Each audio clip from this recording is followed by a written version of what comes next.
यार कैसे पापा उसके पीछे वाला खुल रहा है, आगे चलते हैं। वो वाला खुलेगा, आगे चलते हैं इधर लेफ्ट से। नहीं ये खुलेगा ये वाला? हाँ ये खुल रहा ना। खुल जा। ले पकड़।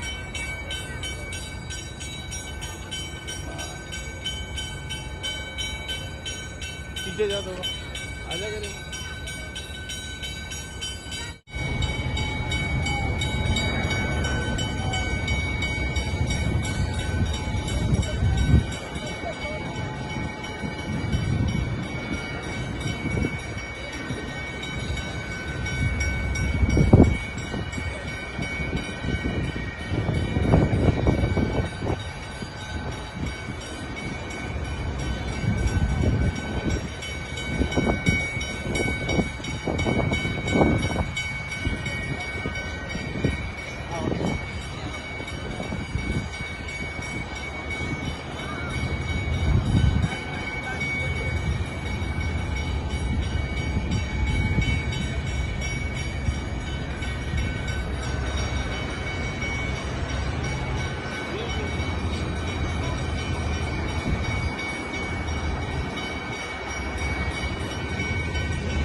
But for the first few short moments, I do want to start out on the left-hand side with about a block and a half in front of us. Just to the right is a very tall white building which is more than 1,000 feet tall and has no corner offices. To the right of it, in a gap behind the crane, notice the building back there that has a wavy textured pattern to the floor plate as the building rises, but also notice how the reflective glass creates the number 4.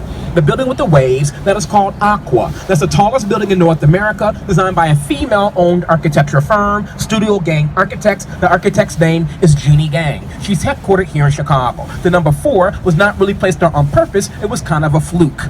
Notice with the no balconies, that's where the glass is most reflective to help keep the ultraviolet rays of the sun from penetrating. Where you have a balcony that's going to cast shade across the pane below it. The bottom 20 floors of the Radisson Blu Hotel next to the building itself is 859 from ground level. Tall white building in that gap, that's currently Chicago's 3rd tallest, but not for much longer, because it was announced several years ago Chicago's going to get a brand new 3rd tallest building.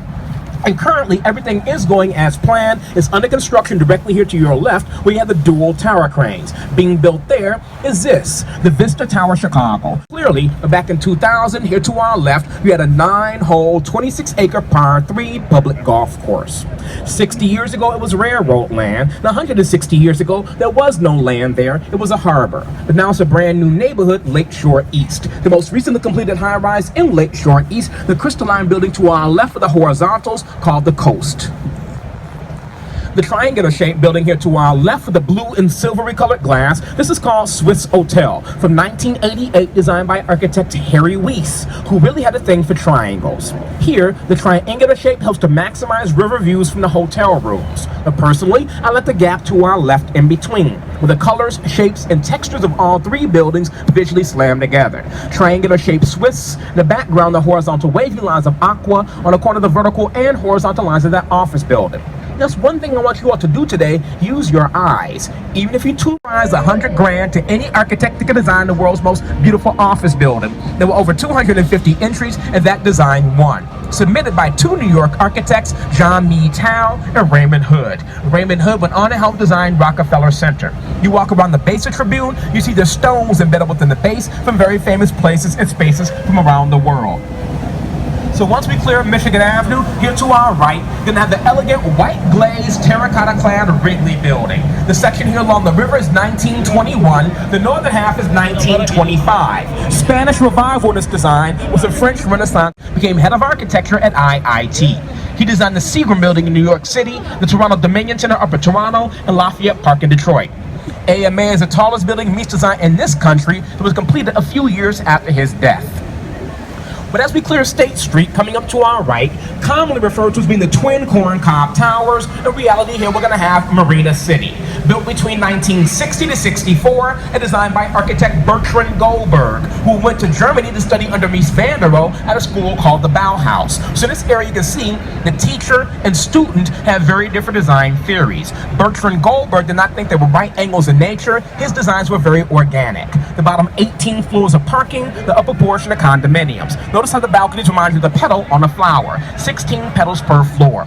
The former office building in the background is now a hotel. The former theater is now the House of Blues. There's a bowling alley on site, so small shops and restaurants. The Reed Murdoch Warehouse building from 1914, designed by architect George C. Nimitz. You have the clock tower top center that was designed to hide the water tank.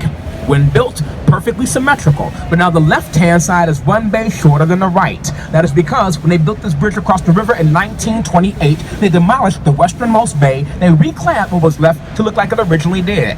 For many years, that was home to the city's traffic court. That's Art Deco style. Completed back in 1931, at that time, this was the world's largest building, having more than 4.25 million square feet of space within its walls. So massive, in fact, that up until 10 years ago, the building had its own zip code, 60654. That's now being shared throughout the area. You have the 8 bronze busts, and they represent some of the prince merchants of the United States, including Philemon. Meeting rooms here to our right for the office tenants.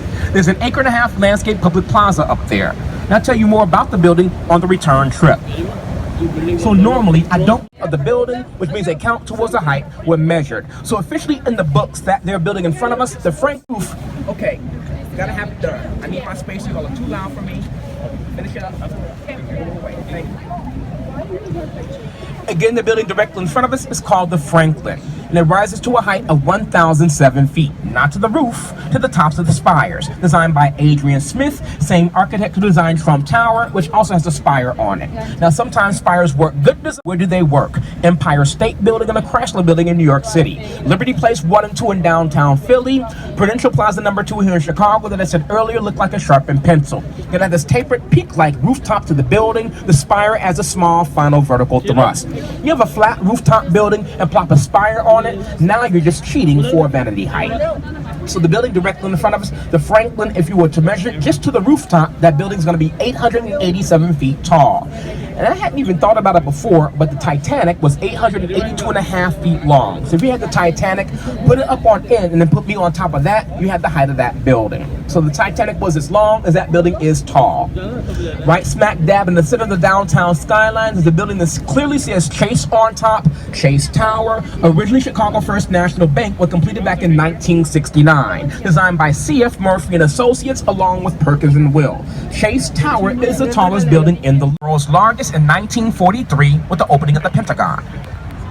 So while you're here in Chicago, if you have time, I highly encourage and recommend take a stroll along the Riverwalk to our right, as you can now walk from Lake Street to Lake Michigan along the river's edge, 1.5 miles. And we do have the 3 buildings side by side to our right, all which have one thing in common. All 3 designed by the same architecture firm over 20 years, Combe, Pedersen, and Fox of New York. Same firm that did the tall pink building with the barrels on top. Now, dark mirror